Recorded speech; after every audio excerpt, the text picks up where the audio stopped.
بسم اللہ الرحمن الرحیم۔ السلام علیکم ورحمۃ اللہ وبرکاتہ۔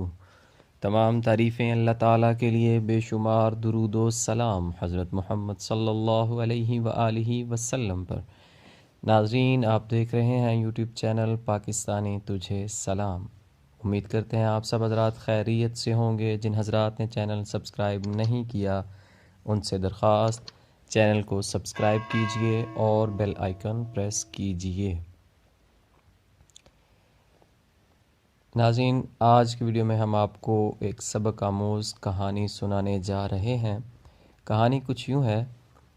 کسان کی بیوی نے جو مکھن کسان کو تیار کر کے دیا تھا، وہ اسے لے کر فروخت کرنے کے لیے اپنے گاؤں سے شہر کی طرف روانہ ہو گیا۔ یہ مکھن گول پیڑوں کی شکل میں بنا ہوا تھا اور ہر پیڑے کا وزن 1 کلو تھا۔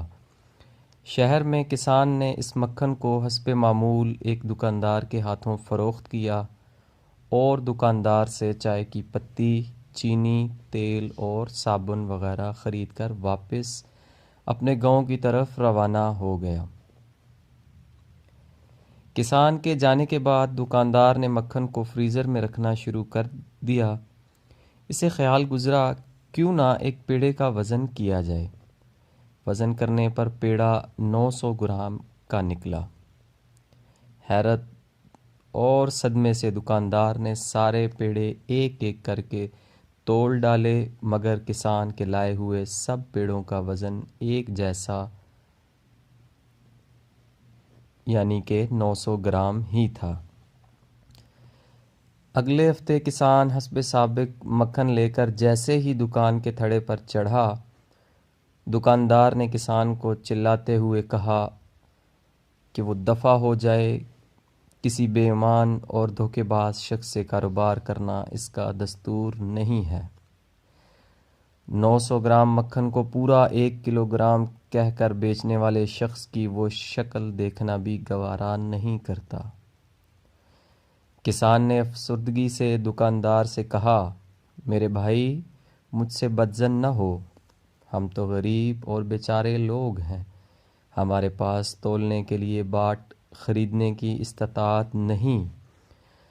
آپ سے جو 1 کلو چینی لے کر جاتا ہوں، اسے ترازو کے ایک پلڑے میں رکھ کر دوسرے پلڑے میں اتنے ہی وزن کا مکھن تول کر لے آتا ہوں۔ ناظرین، کسی پر انگلی اٹھانے سے پہلے کیا ہم پہلے اپنے گریبان چیک نہ کر لیں؟ کہیں یہ خرابی ہمارے اندر تو نہیں؟ کیونکہ اپنی اصلاح کرنا مشکل ترین کام ہے۔ امید کرتے ہیں آپ حضرات کو ویڈیو پسند آئی ہوگی۔ ویڈیو کو لائک اور شیئر ضرور کیجئے گا۔ آخر میں پیغام آپ حضرات کے نام سرکار دو عالم حضرت محمد صلی اللہ علیہ وآلہ وسلم پر درود و سلام کثرت سے پڑھیے۔ اپنے ملک اور اپنی قوم کا خیال رکھیے۔ اللہ تعالی ہم سب کا حامی و ناصر ہو۔